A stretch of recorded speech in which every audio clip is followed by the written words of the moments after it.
प्यारे दोस्तों, करीब आओ, क्योंकि आज मैं आप सबके साथ एक खास कहानी शेयर करने जा रहा हूं।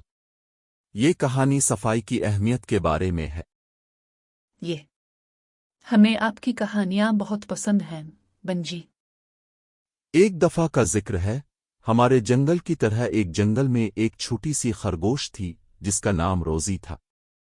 रोजी को खेलना और घूमना बहुत पसंद था, मगर उसे अपने पंजे धोना या अपने बालों को साफ करना पसंद नहीं थे। रोजी के साथ क्या हुआ? रोजी के दोस्त सीमी गुलहरी, फेलिक्स लूमड़ी और छोटे परिंदे हमेशा इसे सफाई रखने की याद दिलाते, मगर रोजी समझती थी कि ये वक्त ज़ाय करने वाली बात है। वो सारा दिन खेलना चाहती थी।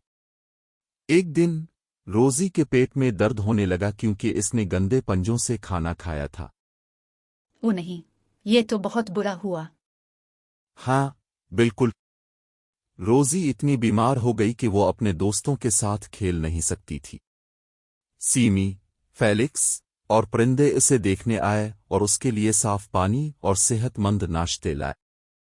उन्होंने इसे नरमी से याद दिलाया कि सफाई क्यों जरूरी है। रोजी ने फिर क्या किया? रोजी को एहसास हुआ कि इसके दोस्त ठीक कह रहे थे। उसने फैसला किया कि वो खाने से पहले अपने पंजे धोएगी और हर दिन अपने बाल साफ करेगी। जल्द ही वो बहुत बेहतर महसूस करने लगी और दोबारा बगैर किसी मसले के खेलने और घूमने फिरने लगी। रोजी ने एक अच्छा सबक सीखा। हाँ, उसने सीखा कि साफ सुथरा रहना हमें सेहतमंद और खुश रखता है। इसके बाद वो हमेशा अपने दोस्तों को सफाई की अहमियत की याद दिलाती रही। सब सेहतमंद रहे और अपने वक्त का ज्यादा मजा लेते रहे। रोजी अब बहुत समझदार है। वाकई, रोजी ने हमें दिखाया कि थोड़ी सी मेहनत से साफ रहना हमारी सेहत और खुशी में बड़ा फर्क लाता है। कितनी खूबसूरत कहानी है, बंजी।